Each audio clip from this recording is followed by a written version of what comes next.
Guess who's back? Are we actually doing that? Can't help myself. Can't help myself. Yeah, it's us. We're back. Season 2. We've actually managed it. Can you believe that? Well, actually, no. We came up with a cunning plan that we wanted to practice what we preach and support both of our needs. Yep. So we decided to use the summer to record all of the episodes. Thank you for your patience in letting us try this out as we're on this ever-evolving safari of hacking our ADHD. Yeah. And we did so well, and in true historical style, almost fell at the final hurdle. Yeah. But we're here. We are here, and it's going to be an incredible season. It really is. I'm so excited. There are so many exciting things coming up, and we cannot wait to share them with you all. But yeah, it's been a bit of a battle. There's obviously, what do you call it? ADHD? Hurdles, new hurdles that we've come across in trying to do it this way. Yeah. And there have been challenges, and our ADHD likes to make those challenges a little bit more difficult, doesn't it? But what was it I said? I was like, the worst ship that ever sailed was a partnership. Yeah. And when you add ADHD, you're basically having the ship like sailing against the current in a storm with no sails. Yeah, it's like the waves are made of sand. But we're here and we're good, and we're excited. Yeah, we've been on quite the safari even just this week. But with this new season comes new Patreon benefits as well. Yes. So we've been working really hard behind the scenes, trying to get everything done before Dawn goes back to uni, which is really soon. So as challenging as it's been, we have actually done really well. Yeah. And we have to actually acknowledge that sometime. Yeah, exactly. And in spite of it all, despite everything that's been up against both of us, we have done an amazing job. Yeah. And as ever, we dust ourselves off and get back up. Yes, and we're very proud of what we've achieved and proud of each other. Absolutely. And we've also got a new creation from all the discos, an amazing new Cape of Dreams. We do. So go and check that out on our merch. Whatever. Come on, Laura, words. Merch. I was going to say stall, but I don't mean that. Virtual merch stall. On the merch page of our website. There we go. Our virtual merch stall. I can't even say that. That's like purple virtual burglar merch alarm. stall. Our virtual merch stall. There we go. So I just want to quickly say that this first episode goes out on a very special date. It does. Today is my anniversary. Getting married to Big, our fourth wedding anniversary. So happy anniversary to the big man. And also, it's my mum's birthday, coincidentally. Happy birthday, Laura's mum. Thank you for that. So we should dive into this amazing guest who actually, we still can't believe this really happened, can we? No, not at all. Very excited. I was about to say, like, I'm going to keep it a surprise, but obviously if you're listening, you already know who it's going to be. So you already know who it's going to be. But yeah, we got to interview Dr. Nighat. Yeah, and we chased her down. Mm-hmm. It's been a long time coming, this episode, because this wonderful lady, as you were about to hear, is so incredibly busy. But if you saw us on the Too Much tour, you would have heard us saying that we had a very exciting guest. And this is who we were talking about. So we wanted to get her out first because we've left you hanging with that for a long time. So Dr. Nighat is a GP specialising in women's health and family planning with over 16 years of experience in the NHS and private practice. She is based in Buckinghamshire. Sure. I can never say it because it's, Buckinghamshire, and is able to consult fluently with patients in Urdu and Punjabi. She is a medical educator and provides teaching to local trainee GPs as well as at national and international conferences.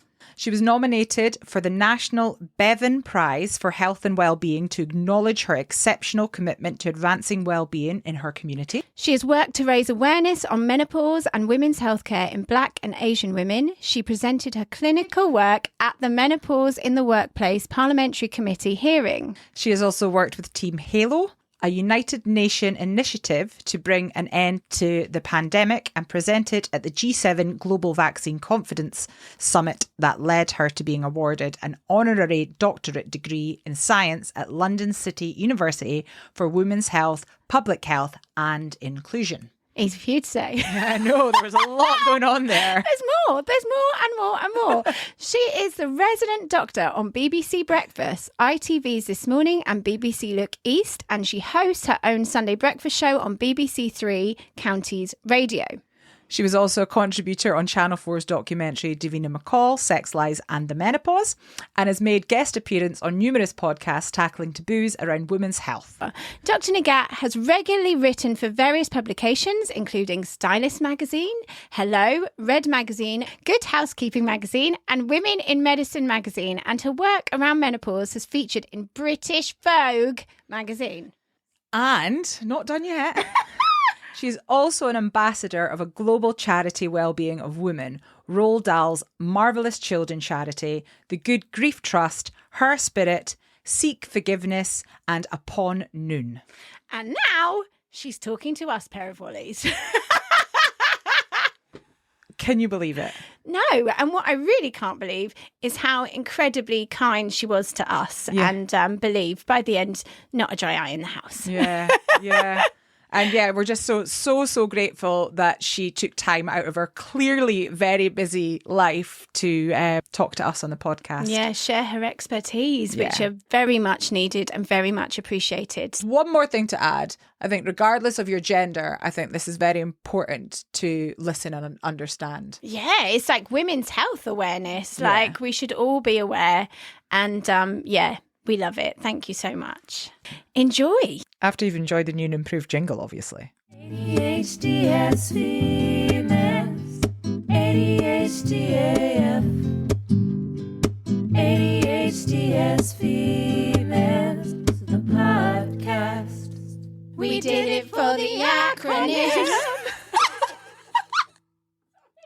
Hi, I'm Dawn. Hi, I'm Laura. And we are ADHD AF. Seriously.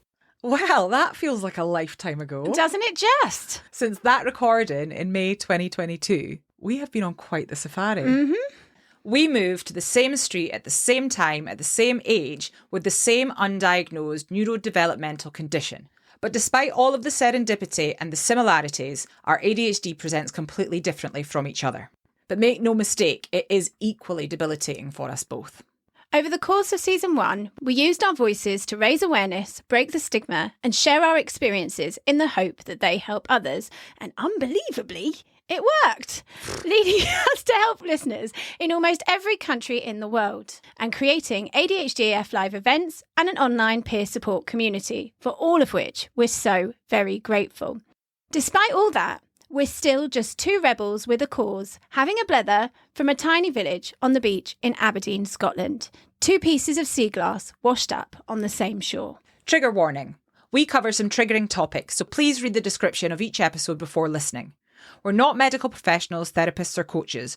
We're not qualified or even emotionally equipped to offer advice or support. We're only experts by our own experiences, which we share alongside what we discover in these crucial conversations to raise essential ADHD awareness amidst a global crisis. We won't always get it right. We will talk over each other and forget the point mid-sentence. As we continue to unmask, we're attempting to unashamedly own our own too muchness. We wear leopard print to our events because the leopard is a symbol of Aberdeen. It also symbolises bravery, courage, and the reclaiming of power. Plus, we're a little bit hun. Yeah. So that's why it's become the uniform of our leopard print army, our own special camouflage to unite the community. We're called ADHD as females purely for the acronym ADHD-AF. Get it? Because we both have a juvenile sense of humour. But this is an inclusive space where all genders are so very welcome. Yes, they are.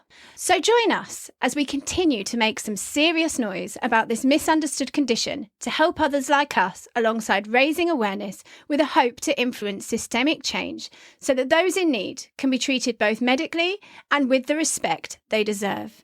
We continue on this safari because hell hath no fury like two late-diagnosed ADHD women. ADHD as females, the podcast. Okay, so we have a very, very exciting guest who we are just made up and so grateful that they're giving their time to us. Would you please tell us your name? Hello, I'm honestly awestruck because I adore you guys. I'm Dr. Nighat. I'm a NHS GP with a specialist interest in women's health and menopause care. I also do lots of silly things on TV, but mainly medical broadcasting. And I'm a radio show host on BBC Three Counties Radio. What's your location?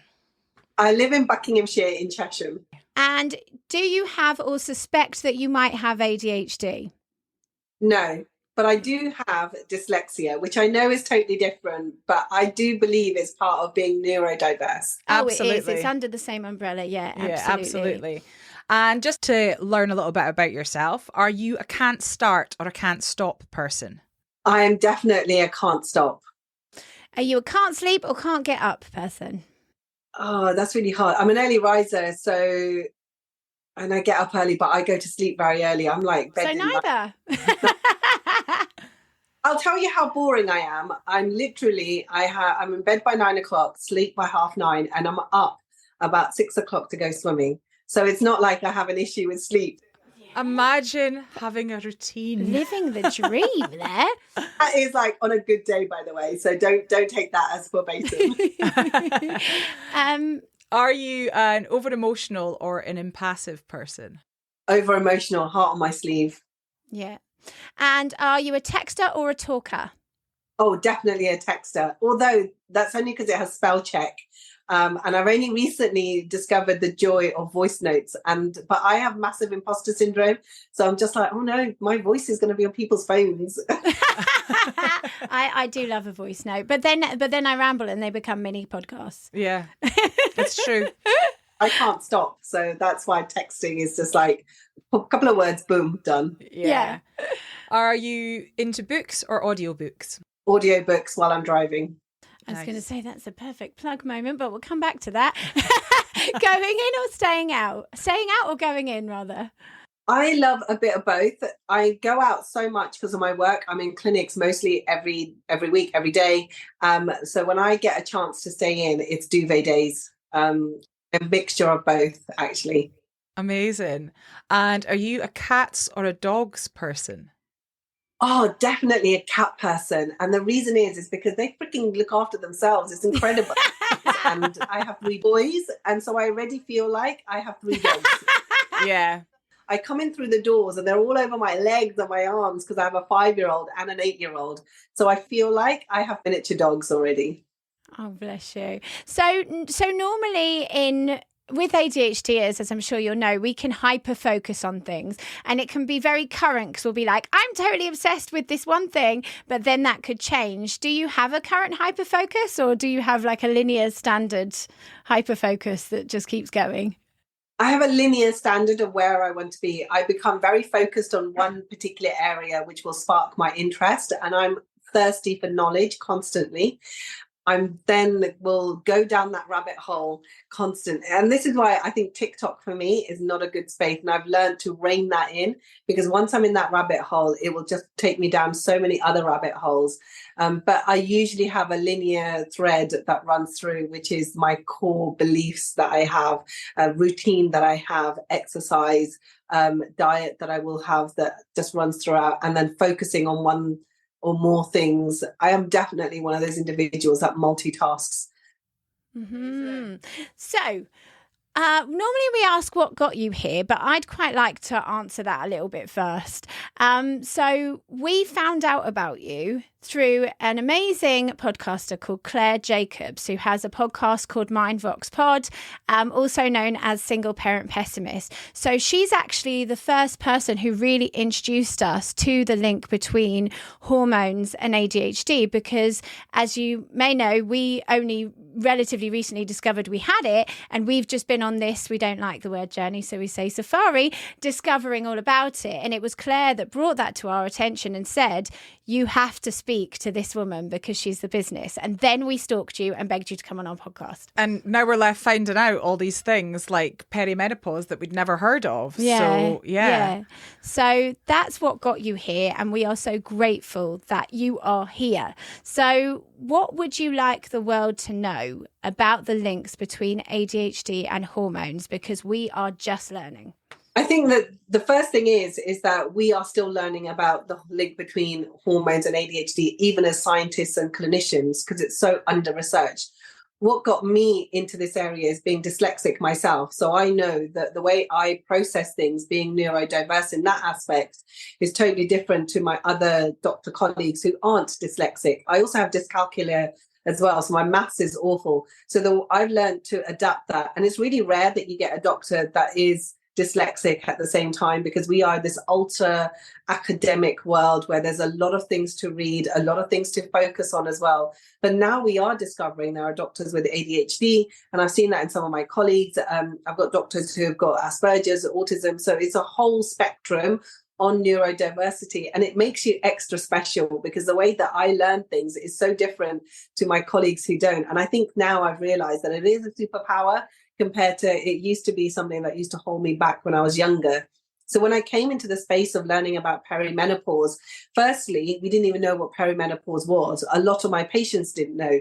We always thought it was menopause, which is when your periods stop. But what happens is that around 10 years before, so around the age of 40, and in Black and Asian groups, maybe even around the age of 39, because that was from the SWAN study in 2020, which shows that Black and Asian women probably go through perimenopause earlier. What happens is there are two hormones, your estrogen and your progesterone, and that brings on a whole host of symptoms that affect your mental well-being and your physical well-being. And we realized that those that have ADHD, actually, it can hyper extenuate their symptoms. So, for example, we're now realizing that people who have a neurodiverse condition are copers. They cope really well with their diagnosis, and it's almost become that's their personality. And then when they transition and their hormones now are going to extenuate brain fog, irritability, anxiety, fidgeting a lot, not being able to focus, concentration decreases, which is what happens when you're in the perimenopausal phase, then your ADHD symptoms can either get really bad or actually they can get really okay as well. So there's this area of research which has opened up my interest. And we've got to be able to understand, not as women as being smaller men, but women as cyclical beings where their hormones impacts their mental and physical health. Yeah, all of that. I'm like, yes. So just to do that thing that ADHDers do where we relate but get accused of talking about ourselves, I started to feel a change in myself just before my 39th birthday. And I had some symptoms come in. It's only a very recent thing in that period that I forget what I'm talking about mid-sentence. I didn't used to do that. That's a new thing. And it happens all the time now. And I also had some strange hormonal fluctuations where I got dark patches on my face, which at the time I mistook for pregnancy, because when you read about things, it tends to be, oh, you could be pregnant, etc. And so I really didn't know anything about perimenopause. I was one of those people that thought that it was just, well, we've got this to look forward to, menopause in our 50s or whatever. I didn't know about perimenopause. And I do wonder, it's interesting that you say, because I'm mixed race.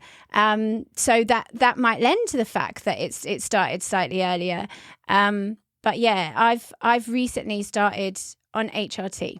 And too often we tell women, oh, no, you're too young. It must be that you're depressed, and give women antidepressants. And it's because all the data and the research, unfortunately, has been done on Caucasian participants. And it's been done mainly on men, because men don't have pesky things like periods or get pregnant. And so if we look at data around perimenopause and the effect on cardiovascular disease, or perimenopause and the fact that it's on mental health, well, we've just never really focused on it. We've used cardiovascular models on men and just applied those to women, thinking, oh, women are just smaller men, which is absolutely ludicrous, because we know the fluctuations of estrogen and progesterone affects our mental well-being and also our concentration. So estrogen and progesterone and testosterone, which is our third hormone, is made in fat cells. That's generically where a lot of our sex hormones are made, but a proportion of it is made in our brain. But also in our brain, we make melatonin, melatonin, which is our sleep hormone. We also make cortisol, which is our stress hormone. We also make serotonin, which is sometimes termed as a happy hormone, and oxytocin, which is our love hormone, and then adrenaline and noradrenaline. And I think that the thing is we forget that estrogen and progesterone are actually part of our psychological well-being. And unfortunately, historically, what's happened is that when a woman has been complaining of brain fog or being clumsy or irritable, or the fact that she can't concentrate, she's either fobbed off, unfortunately, that's what happens, or on the extreme, being termed as a hysterical woman. And that has led us to the whole issue of misogyny within medicine, which is where women who have ADHD particularly are saying, I know I have ADHD, but my hormones are impacting this. Don't give me antidepressants. And we're saying, no, you need Do you see that the conversation needs to shift massively? I think there's two things that have leapt out at me. I think, first of all, I meant to ask you, how do you feel that you did overcome your struggles with dyslexia and dyscalculia to be the doctor that you are? Because like you said, we are copers, but how did you just naturally create strategies, do you think, along the way? I never knew that I was dyslexic until I got to medical school. My A-levels were the hardest thing I ever did. My pure focus in life was, I need to get into medical school, and I will do heaven and hell, and I will make sure that I get into medical school. And the reason was because I just wanted to leave home for 5 years. We don't. It was not because I wanted to help people. No, I did want to help people, but I just wanted to be at the house for 5 years. I'm the eldest of 5 siblings.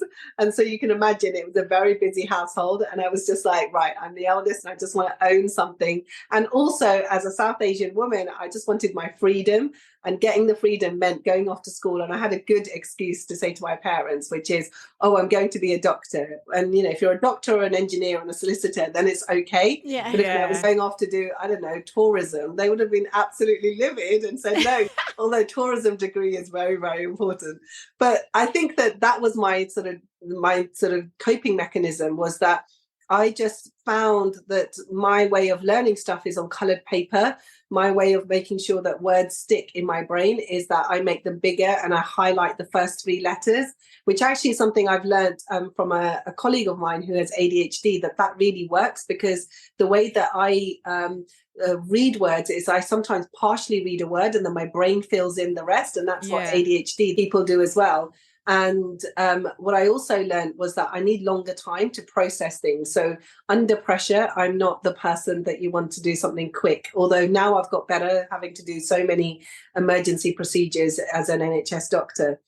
And when I did my medical degree, I had a lovely tutor who was also dyslexic, and role modeling was one of the things that worked really well. Looking at him, the work that he did, how he was able to process long, complex data and then break it down. And then when it came to writing my own book, actually, it took 10 years of clinical work to be put into my book. But my book, the passages are all on coloured paper. And also there are sticky and post-it notes because I was really conscious of the fact that people who have ADHD, their brain won't be able to stick with really long, complex words, and they will scatter about. So I've put in stuff so that those that have ADHD and want to learn about adenomyosis or endometriosis can easily pick out the key bits, or want to know about PMDD and just pick out the key bits, or want to learn about the fact that they're perimenopausal or menopausal, what their HRT options are, then pick out those key bits to go to their healthcare provider. I think the thing is that we are set in a world where everybody is considered normal. However, we need to now reset the dial and set the world in a way that we have to think about neurodiversity as the norm. Yeah, absolutely. I'm feeling like standing ovation. I'm like, yeah.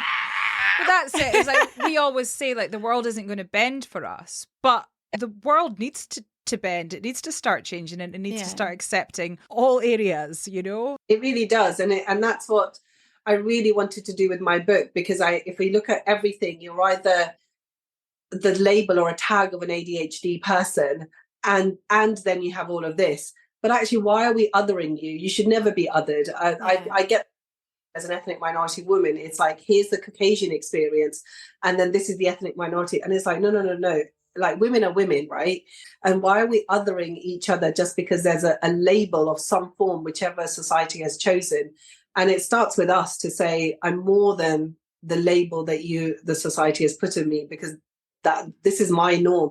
And the lived in experiences of people who have ADHD and imbalances with hormones is something that I would never be able to replicate, even from my years and years and years of study as a doctor. So I actually learn from my patients a lot and their lived in experience. So what's gone in my book is pure clinical stuff, not data, but it's what I'm doing, which is my bread and butter. And I've got a handful of patients who have ADHD, and I'm managing their endometriosis or managing their first pregnancy, which is always a joy, or managing their perimenopausal symptoms. For me, that's just them having ADHD. For me, it's managing their condition. And I don't mean in a flippant way, but their lived in experience of their ADHD educates me. Yeah. I have a bit of a personal question, I guess, and it's just because you're speaking about endometriosis, really, and I'm sure there's other people that can relate to this. I have endometriosis. I was diagnosed with it around, I count it on how many coils I've had since then, so I'm on my third coil now. So yeah, it must have been around 15 years ago that I was diagnosed. And now I was put on HRT after I had my laparoscopy, because they put me into false menopause for 6 months, and then I was given a coil, and that's pretty much been it. I just have a coil, and then I get that replaced every 5 years, and I don't really know much about it other than the coil helps it worsening. And now I'm at the point where I've had a new coil fitted and my hormones are all over the place, and I don't know if it's because of this new coil, if it's because perimenopause is possibly starting to set in, and it's just this confusion as to what's going on. And I feel as if my ADHD symptoms are worse as a result of everything that's going on as well. So it's very difficult to pinpoint what it is that's causing the ADHD symptoms to worsen, causing my symptoms to change. And yeah, there's just not a lot of people speaking about it or giving much hope or understanding or help. Yeah. So let's talk about the couple of things. Firstly, is that no doctor or scientist will have a blood test or a scan to tell you exactly where you are. It doesn't work like that, unfortunately. So we go by symptoms alone. The first thing is you're having a Mirena coil, which is you're changing and exchanging on a regular basis. And every single time you have a new coil, it will come with a set of hormone that your body will have to yet again get used to. And that's because it thins the lining of the womb.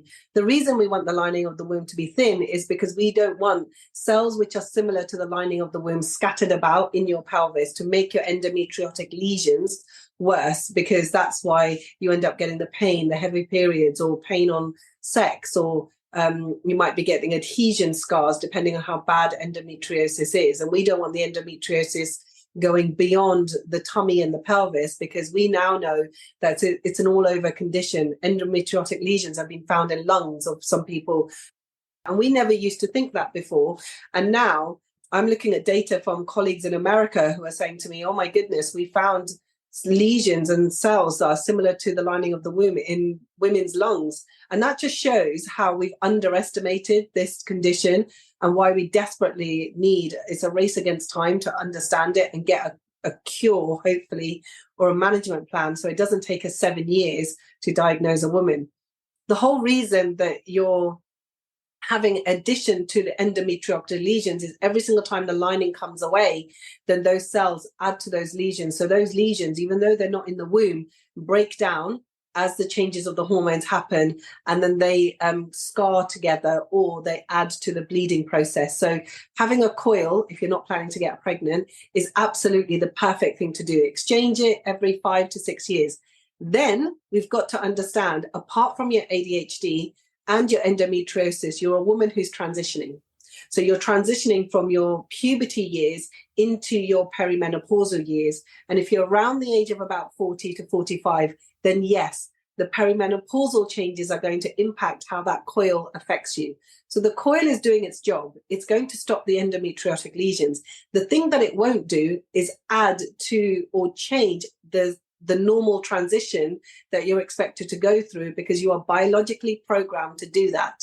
Yeah. What happens is if you are, sorry, I didn't ask your age. 40. We're both 40, yeah. 40. Now what's happened is your brain is going, oh, well, the ovaries are producing less amount of hormones because your ovaries are telling your brain, well, she's come to 40 and now the number of eggs, the millions of eggs that Dawn was born with, well, she doesn't really need them because she's not really going to plan to get pregnant as she heads into the next decade of her life. So that drop in estrogen means that you end up getting a change within your psychological and your physical symptoms, which are your ADHD symptoms. So what happens is that where your brain goes, but I need this lovely estrogen, because if you think about it, estrogen is like this lubricating hormone. Now I'm oversimplifying it, but it is something that keeps everything else ticking along.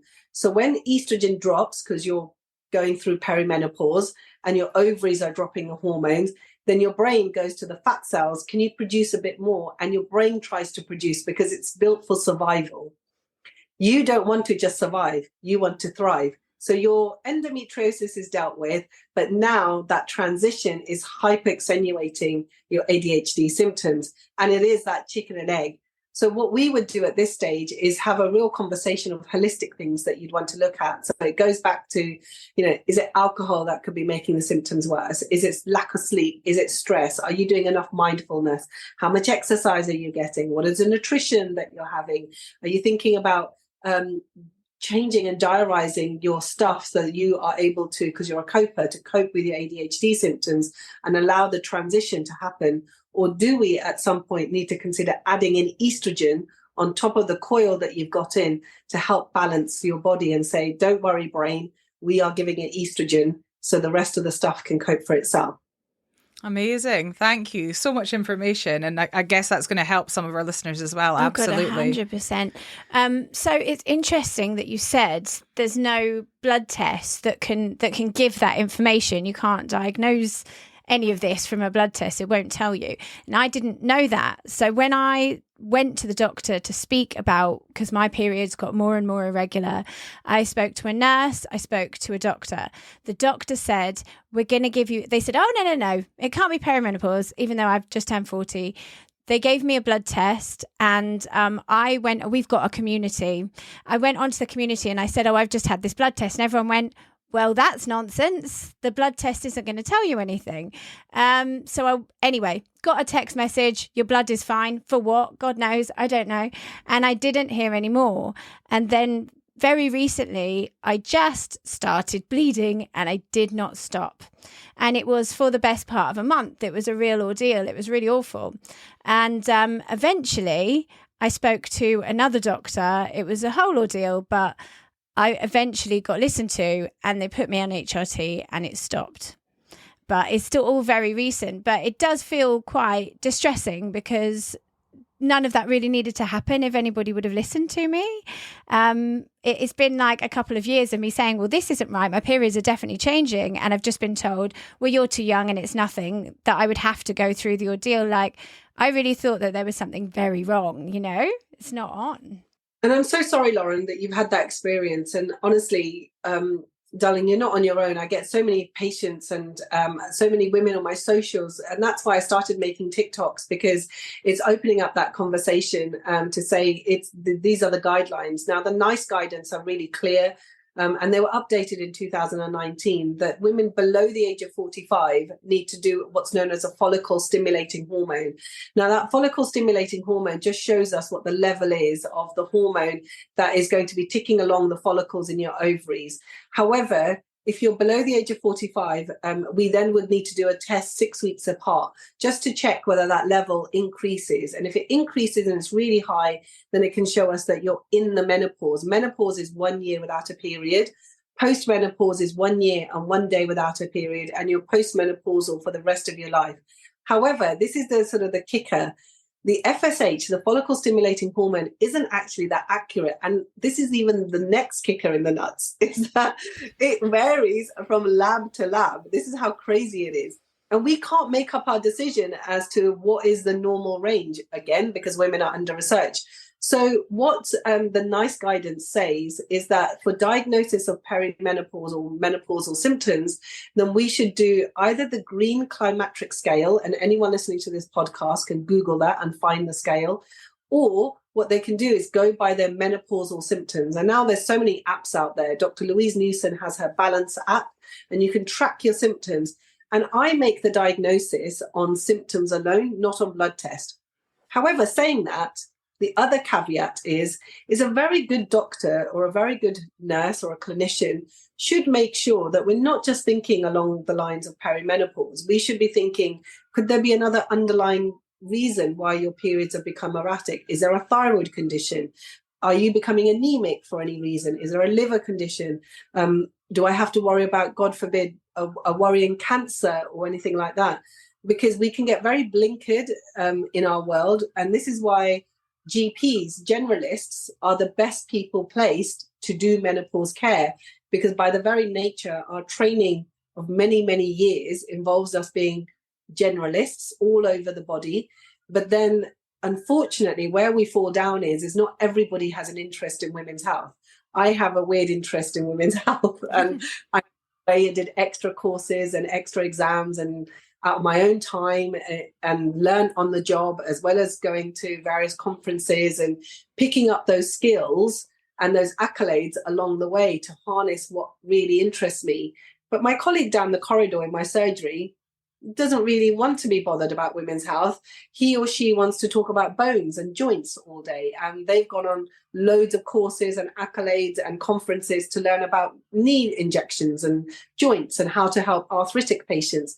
And that's the problem that we've got in the UK in the current system in the NHS, is that there is no impotence to encourage doctors to do women's health, which is actually 51% of the population. Yeah. There is no impetus to say to people and GPs, right, this is mandatory bit of your training, and we're expected to do it ourselves in our own time and pay for it. And as you can imagine, in the cost of living crisis, if you've got so many other things that you're paying for, as a doctor, where's the initiative or the impetus to say, right, I'm going to go off for a 3-day course to learn about, menopause, which is going to benefit my patients? Well, it's always a struggle. And I've definitely made those really difficult decisions myself as a doctor. It's been a while since I've even gone to the British Menopause Society conference because it doesn't fit in with my diary. I've got patients to see who take priority, and the cost of the conference is like £500-600. These aren't cheap courses that we go on. This is so interesting. Like we've literally, when we were on the tour, we were talking about what a shock it was to us to discover that the little training that GPs essentially have on ADHD. And then we were more alarmed to discover that they don't have that much training about menopause, and make the joke because nobody goes through that. Do you know what I mean? Like, to actually, I'd never considered it, that it would have to be self-led, that it would have to be self-financed. Yeah. It hadn't even occurred to me. Like, No. It makes so much sense. And the crazy thing is when I went to the menopause all parliamentary conversation to say, what does the country need, and talking to MPs, I was saying, okay, let's think about this really practically. And I'm being a generalist here, but the amount of times that I've seen a patient collapse in my surgery with a heart attack is, in my 10 years, it's probably been 2. In my 10 years as a women's health doctor, 2 patients in my surgery have collapsed with a heart attack. But every year I go on a course called resus training, which is absolutely fine. I'm very happy to do that. And I get reimbursed. My time gets reimbursed. But ask me how many women I see in my surgery, perimenopausal or menopausal, and no one's picked up the signs and symptoms or educated her about her. Like, that is literally every clinician, every doctor at every stage of their training. Even if you're an orthopedic doctor and all you do with bones, well, you still need to know about perimenopause and osteoporosis. You still need to know about that. But the fact that we're not investing in women, it's not even about the training. We're just not investing in women. And I totally believe that if a woman is well, the household is well. If the household is well, the economy is well. And if the economy is really well, that's underpinned by brilliant women's health. So it starts there. Yeah, Wow. absolutely. Yeah. It's funny because I heard someone say this quite recently, and that one of the reason that there isn't a lot of research done in females for ADHD is because it's too difficult to run trials on women because of all the changes that are constantly happening. So it's easier just to run all the trials on boys. I'm laughing because it breaks my heart, but it's so true. Like, Dawn, you are so true. And even if you look at later trial data for, say, the COVID vaccine, the very, very early preliminary trials were done mainly on men, and there was a smaller proportion of women because, well, men don't have pesky things like periods, and, you know, women can't be trusted and they can fall pregnant, and I'm overgeneralizing. Yeah. And so it will skew up their data trials. And so when the vaccine came out, women were like, I might get infertile by this, or this is going to ruin my pregnancy, or am I going to miscarry with this, or can I breastfeed while I have the COVID vaccine? And then suddenly, like, men in white coats were just like, oh my God, how do we tackle this? And you're just like, you didn't think about women? It's so shocking. Like, it's frightening. It's like 2022, guys. What more do we have to do to say women are not smaller men? We literally have our own anatomy and our own biology that really we are scratching the surface. You can get a man on the moon, but you can't do a research into just menopause. Like, that's crazy. It really, truly is. If you're finding this podcast helpful and you're in a position to do so, please join our Patreon peer support community via the link in the blurb of this episode. For unheard bonus and full interview video content and behind-the-scenes exclusives, including a next guest spoiler and first dibs and discounts on our handmade and ethically created merchandise and apparel, and live events tickets. Also blogs, vlogs, live community Zoom blethers, monthly advice from an ADHD coach, body doubling, and access to our Discord, filled with literally like-minded legends from all around the globe, including ourselves, who totally get it, who you can lean on, learn from, and blether with any time. Because the only people who know what it's like aboard the late ADHD diagnosis roller coaster are the other passengers. We've created this platform in order to support ourselves financially, to be able to continue creating ADHD AF, and for our podcast to remain ad-free. If you don't have the funds, there are other peer support platforms available. Check out the resources page on ADHDasfemales.com. If you can support us, in turn, you will receive the support of our community, a full circle of support for the leopard print army. We spent our entire lives feeling like aliens, only to discover there's a whole planet of us. So hop aboard the spaceship and join us at patreon.com/ADHDasfemales. If you would like to support us without joining the community, you can make a donation via our Buy Me a Coffee page, buymeacoffee.com/ADHDasfemales. Both of us and the entire ADHD AF community really, really appreciate your support. We really do. I think it's also really, really interesting, like when we started this safari, we were talking about how so many women realise that they have ADHD in their late 30s, so the average age if they're not diagnosed as children. And I made a joke like, well, obviously there's only so long you can keep up the bloody mask for. But actually what we're talking about is at that time when perimenopausal hormones are starting to come in. And as we know, that's exacerbating the ADHD symptoms, or potentially post-pregnancy hormones. That sort of age is like when everything's changing, that suddenly the symptoms are unmanageable and finally it's getting noticed. Or like you said, the coping mechanisms that you've created, you can no longer keep the plate spinning with them because it's all changed. Yes. And we need to understand that, like, being neurodiverse is a chronic thing that happens for the rest of our life. It is a part of us. It's not a choice. We don't choose to be dyslexic or pretend to have ADHD because it's a cool label. And it infuriates me when I hear some of that, because it's almost like seen as, I read a tweet thread about how things like ADHD and having dyslexia is now like the woke brigade. And I was livid. And I know it's Twitter or X, whatever it's called now, but and people voice whatever they want to voice. But those things get into the psyche of whoever's reading it.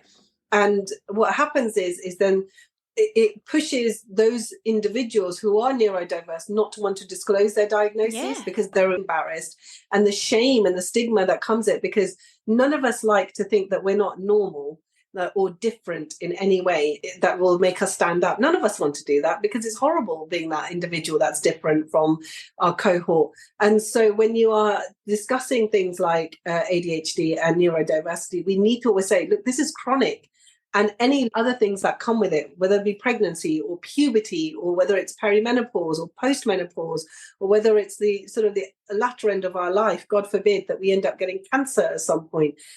That doesn't change fundamentally who I am as a human. That's just my neurodiversity. Everything else cannot be pushed onto my neurodiversity.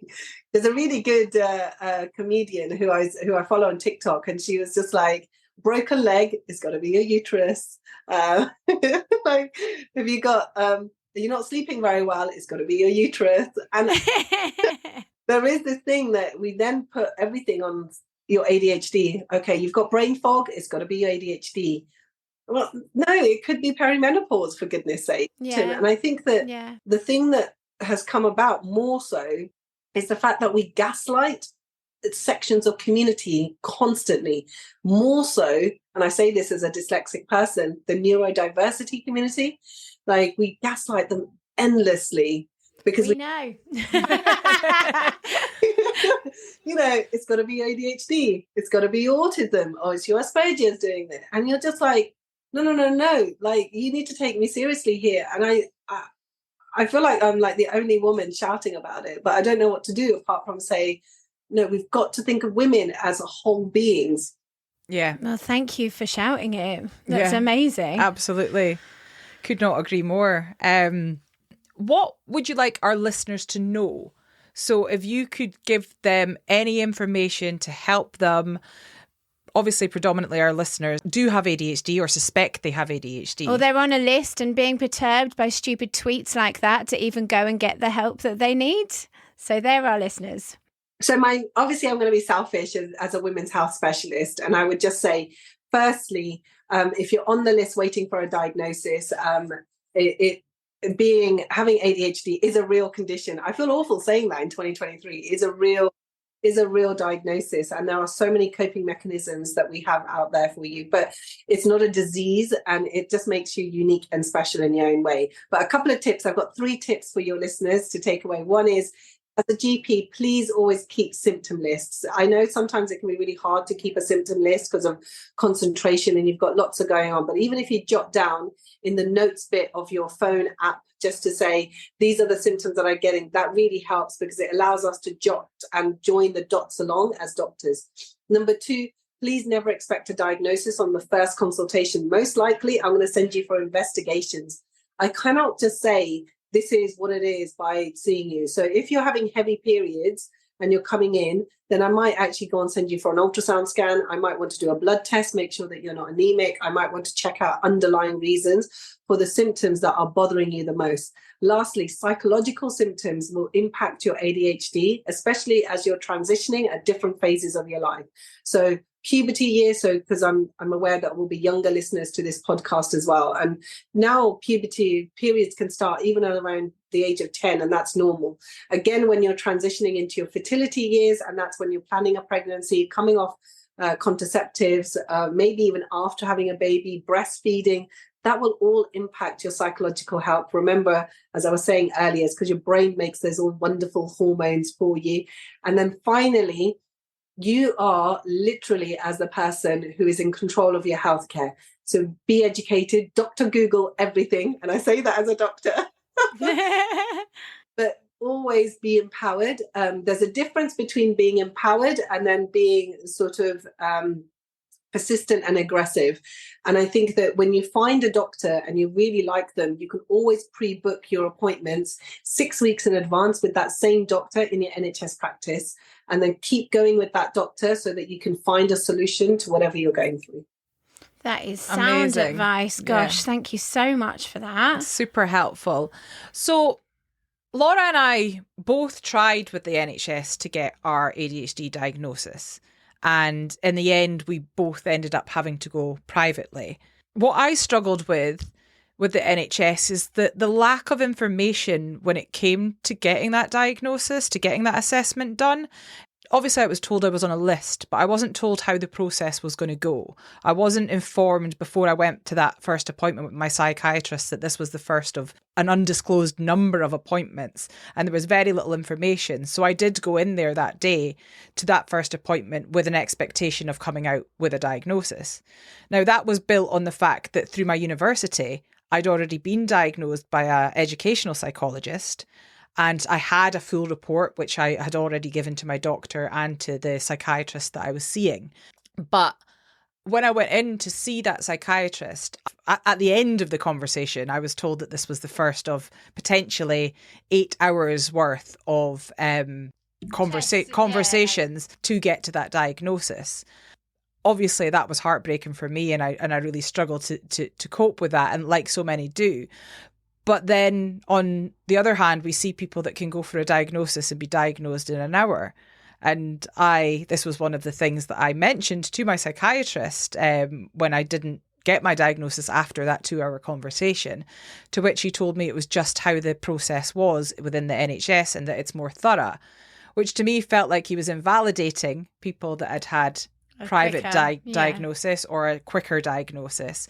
And so I struggle to understand, and we struggle to understand, why there's so much discrepancies between all the different diagnostic processes, and why there isn't just one kind of set route and rule.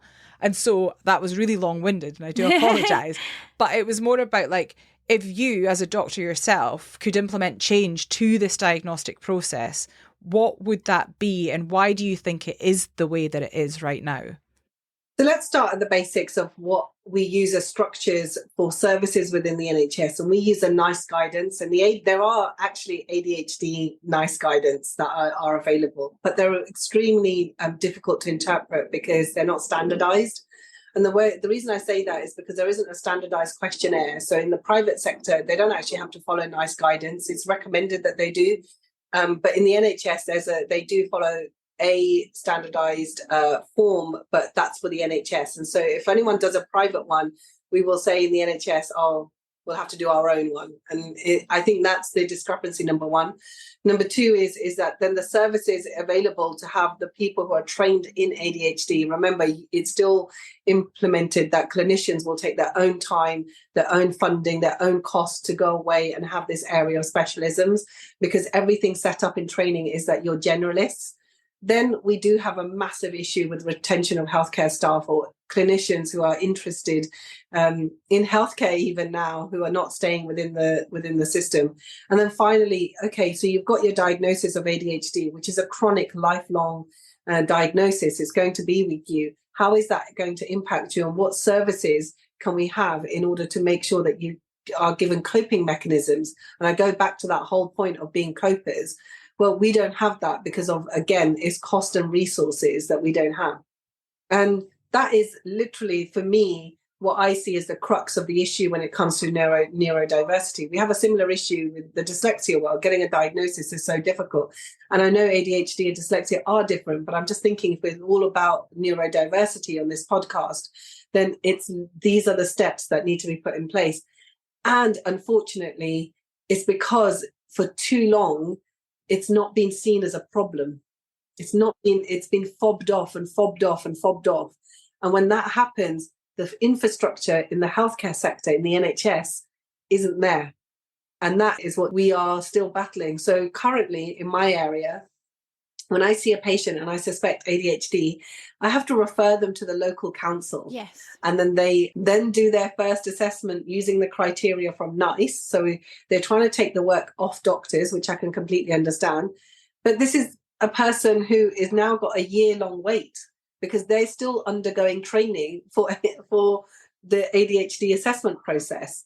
And I think also the council have a lot of other things to do. So where does the funding stream go? And that funding stream isn't plugged into managing neurodiversity for our patients. Yeah. I mean, it's a really, really strange thing. I mean, from our perspective, we've spoken to so many predominantly women who were misdiagnosed with bipolar. And, you know, obviously one of my very classic ADHD traits is that I can be very black and white thinking. I can go, well, this is this and that's that. So in my mind, I see it as day like, well, if a person can sit down with a doctor and go, these are my symptoms, and be diagnosed with one thing, then why does the system for ADHD, why is it so different, because it doesn't really make sense to me, especially, I mean, we've got a friend who was on antipsychotic medication for 17 years, which cost her starting a family. She had to sign a legal document saying that she wouldn't start a family. And it turns out that it was a misdiagnosis of ADHD. So it just feels as though, yes, I understand the nice guidelines, but particularly with the NHS under such strain financially, resources, everything that the governments have done, wouldn't it make sense to just simplify it? Yeah. Because other things, if you could just walk in and say you're depressed and you can have this set of questions, this set of pills, why prolong 8 hours, all of these resources, all of these people waiting? Like, why? Research, Yeah, lack of awareness, lack of knowledge of resources that are out there for care. And not everything needs to have a medication. And it's also then understanding the fact that women are great maskers of the symptoms, hence why men get better care when it comes to neurodiversity than women do, because women are so clever. we have to get on with it, right? We have to get on with it. And I wish I had an answer for your question, and I really don't. And I say that as an NHS GP who's working in the system, who is just exhausted by the fact that these are really clear struggles that I'm currently dealing with at the moment with a lot of my patients. And they are making gut-wrenchingly difficult decisions to say, well, I need to move on with my life and I'll go private at the time when there's a cost of living crisis. And as much as you try and just be the clinician for your patient, I, as I was saying at the start, is heart on my sleeve. I get totally involved with my patient. And it does affect us as well. And then the stress that we carry as clinicians, because you feel that you're not doing the best for your patient. And that leads to exhaustion, stress, burnout. And this is this issue that we have. It's a cocktail of a bit of mess. It's a mess sometimes. And now I'm having depressed thoughts because I'm thinking it is a mess. But So if you had the key, if you had an Magic opportunity wand. and a wand that you could wave and change and make changes, what would you do? well, firstly, get people to believe that it's real. Yeah.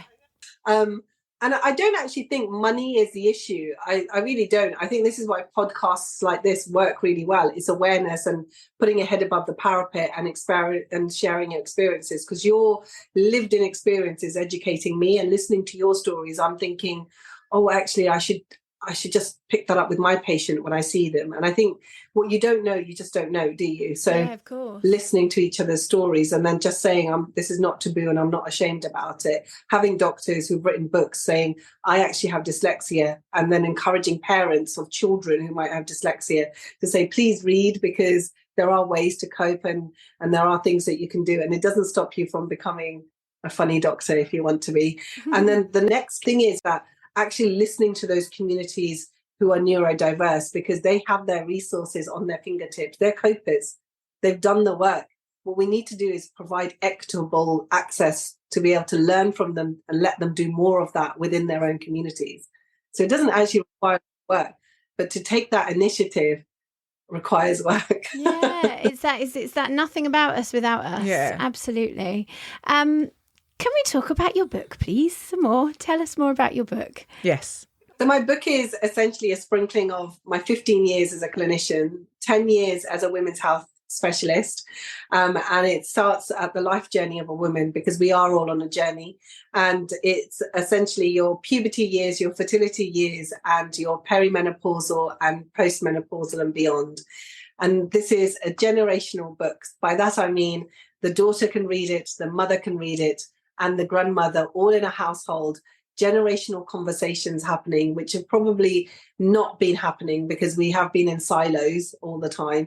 And now I want this information, my knowledge as a doctor, practical, clinician, not something that you read in a textbook and then that doesn't translate into real life, shared on. And I just thought to myself, do you know what? I'm coming up to 10 years and I'm carrying this within me. And you only know what you know, and other people can light their candle in your knowledge. So why don't I jot it down so that other people can have the gift of the knowledge and be empowered by it? Because it's not really my stuff, it's your stuff that I'm like a magpie picking along as a clinician, stringing it together, making sense of it and giving it back to my community.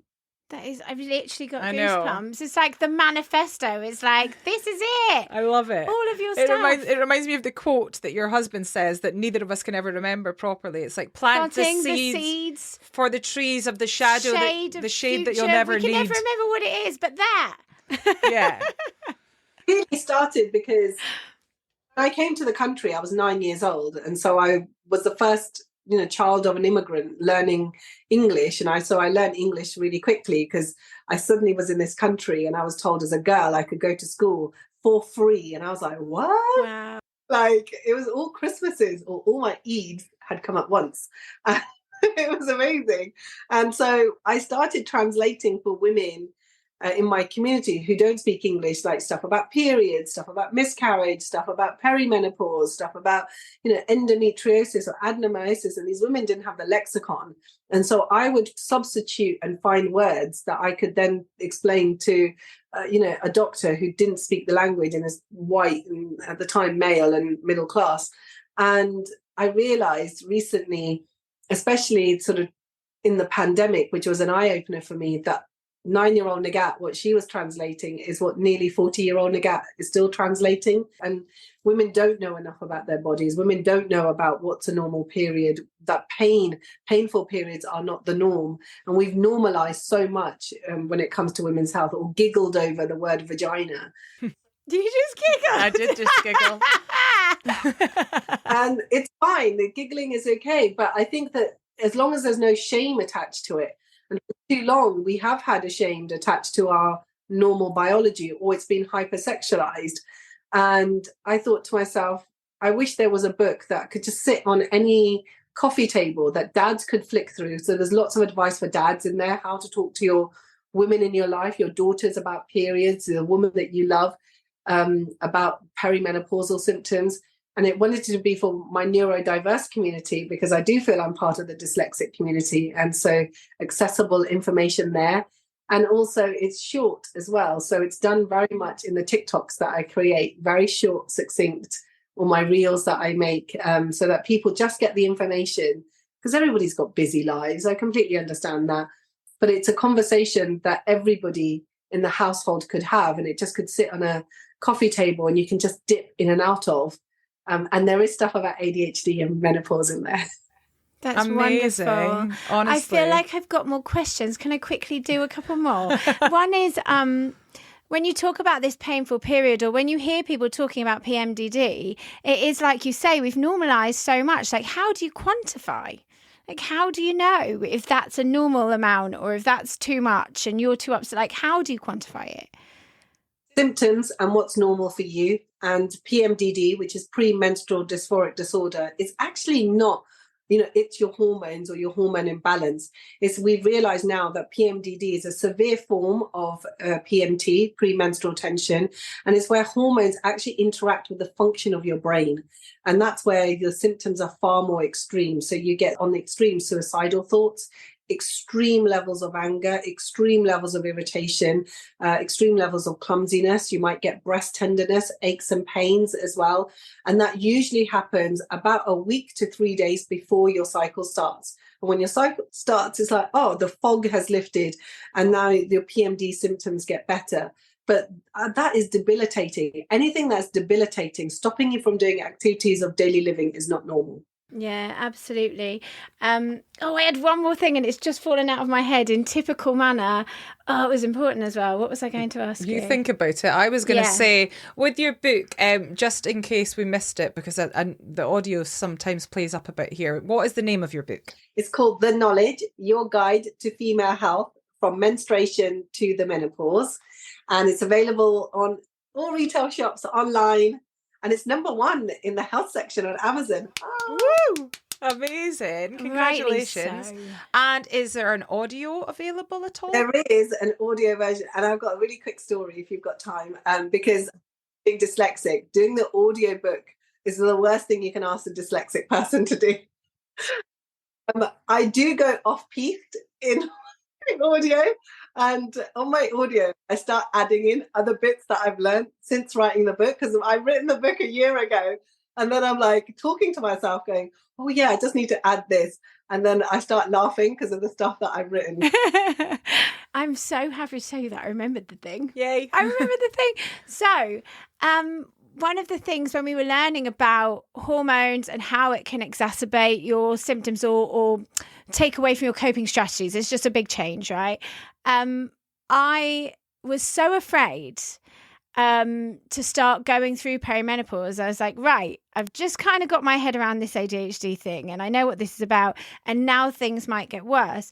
But I guess what I want to convey is some hope, right? Because there is hope. Just because things are changing, it doesn't mean that you're just going to go on this like downward trajectory and then you've got menopause and then that's you and you just burst into flames like some kind of lunatic. It's all like you can manage it and you can get help, and things like HRT can be really helpful. And it works brilliantly for the right patient, and it has to be tailored to an individual patient. And I'm always reminded of the fact that there's a quote on my wall that I have, which says about how change is so important, and that every woman needs to be listened and heard. And Colleen Hoover is a writer and a poet, and she wrote about women, how we just are inbuilt with pain and to a degree suffering with periods, suffering with pregnancy, suffering with postnatal blues or depression. And then there is this thing that you fall off the cliff as you hate menopause and perimenopause, when in fact the Chinese community see menopause as your second spring. And in lots of my cultures as well, it's a happy moment and it's a moment of celebration. And she wrote how her grandmother went through this, her mother went through this, she's going through it, and she'll be damned if her daughter goes through it. And she goes, it stops with me. It stops with us. And I think that when you think of it, what you're doing with this podcast is it stops with you, and it stops with us having this conversation. Oh, I love that. And I'm crying. Yeah, thank you very much. You've made me cry. Yeah, that's really beautiful. Thank you so much for sharing that. That is wonderful. I guess we would ask you the win of the week, but we already know that your book's #1 and all the rest of it. So congratulations again for that. Is there anything else that you wanted to add to our listeners, to anyone, you know, that's struggling with ADHD, with perimenopause, with menopause, hormones, anything? Is there anything you'd like to add? Yeah. Just never suffer in silence. You're not alone. I promise you that. There is a wealth of free information, actually. There's lots of my content, which isn't skewed towards ADHD. It's for everybody. But find nuggets of information that suit you and also resonate with you. But also never keep those nuggets of information to yourself. Share them confetti with others. And buy my book. Yes, buy the book. Buy the book. Honestly, I'm literally wiping the tears out of my eyes. I'm like, it stops with us. But yeah, it's just like with your book and what you were saying, and with us and what we're doing with the podcast, there is a similarity there in that, you know, we can't find this information and we can't find the what we need and what we're looking for. So it's like almost like, well, if you can't find it, create it. Yeah. And that's what you've done with your book, is like you've created this wealth of information to help people, and that's just incredible. And yeah, it's inspiring. Thank you for speaking to us, and thank you for everything that you do. We are so, so grateful. I'm sorry I made you cry. No, it happens all the time. They're good tears. Thank you. Thank you so much for having me on your podcast, and please tag me and stuff. And will do. If people want to find you on the social media or anything, where do they need to look? So I'm on this morning every week on a Tuesday or a Wednesday. Yay! Yay! But my social media handles are at Dr. Nighat, Nighat, Arif, Arif. So at Dr. Nighat Arif. And that's across all socials. There's like new ones like Threads that I'm like. Have you done it? Have you done it? Yes, I do have it. Oh, we've not done it. But no, don't. It's just another thing to worry about. Yeah. I'm just wary of time. Sorry, I've just seen. I've got another meeting I've got to head into. But thank you so much. It's a real honour. Honestly, thank you so much. Have a lovely day. Thank you so much. All right, thank you. Bye-bye. Well, wasn't that something? So that really happened, apparently. Unbelievable. I learned so much. Yeah. And there's so much that just enrages me as well. Oh God, completely. And I'm still like really overwhelmed to the point that it makes my heart hurt about the wonderful words that she shared with us, and how kind she was to us has just blown my mind. Yeah. So yeah, what an incredible person, and I've already downloaded her audiobook. I want the hard copy. I've been looking. It looks incredible, Yeah. but I know I won't read it, so I'm just being honest with myself. Yeah, fair. I want the hard copy because I think it's the kind of thing. Well, I don't think she told us it's the kind of thing you can pick up and put down, and I think I'd quite like that just lying around my living room. Yeah. What an incredible gift to bestow to the world, like legendary. Yeah. So Dawn, what is the most ADHD thing you've done this week? Well, you might have heard in that recording that when the word vagina was mentioned, Honestly, I couldn't help but laugh. it's because she basically prefaced it with "don't laugh." Yeah. And so that the pressure of that, it sends people like us, our impulsivity, into overdrive. Yeah. And that's what happened. And then I could have just skimmed over it, but then I had to point it out. Oh, but yeah, it's an impulsivity thing. But it's also like, I wasn't just laughing at the word vagina. I was but I was also laughing at the fact that people laugh at it, because I know that it's the type of thing I do. Yeah. And that's why it was funny, because it's just like, yeah, I would laugh too. Like, I laugh every time I hear it because it's just funny, especially when it comes out of someone's mouth and they're being serious and nobody pauses And sincere, and nobody pauses to actually acknowledge, you just said vagina. Bless Dr. Nighat for putting up with us. I know, so childish.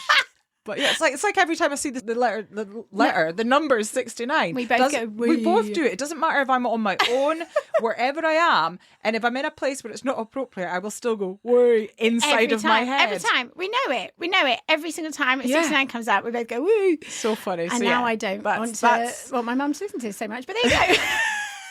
that's my most ADHD thing. What about yours, Laura?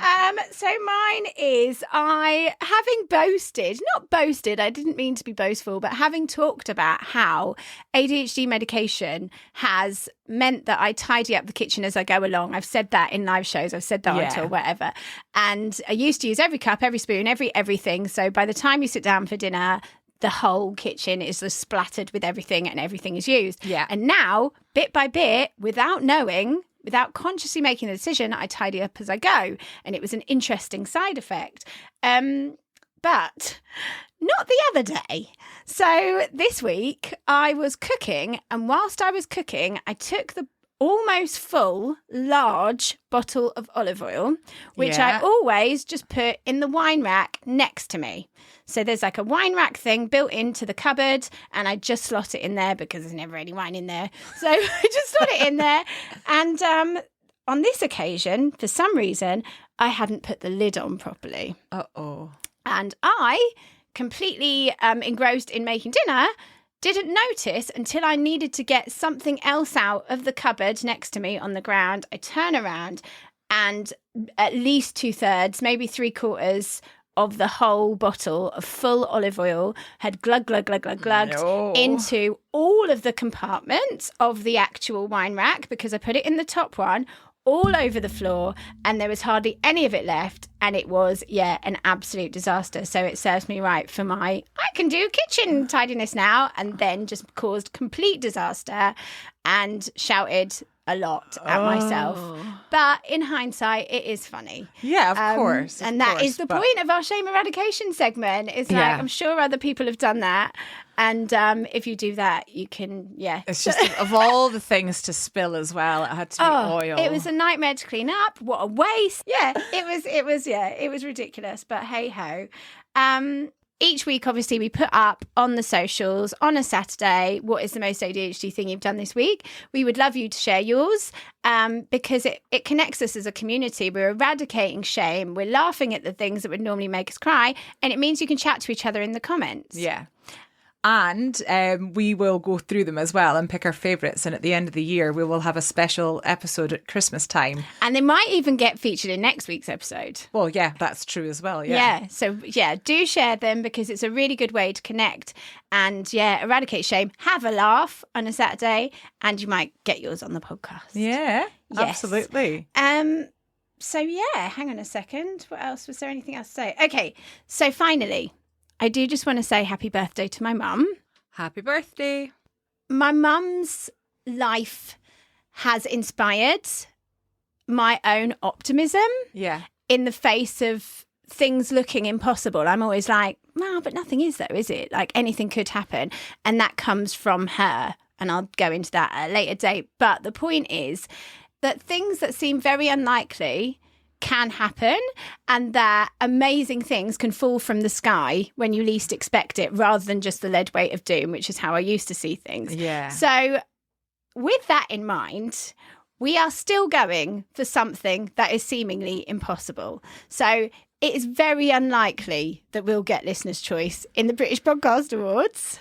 But it's not impossible. It's not impossible, because if you're listening to this and you've taken anything away from this one conversation or from any of ADHD AF, it would mean the world to us if you could go to the link in this blurb or in our bio on socials. It just takes a couple of minutes to type in ADHD as females, and then you have to confirm your, verify your vote with through the email, which will be sent immediately.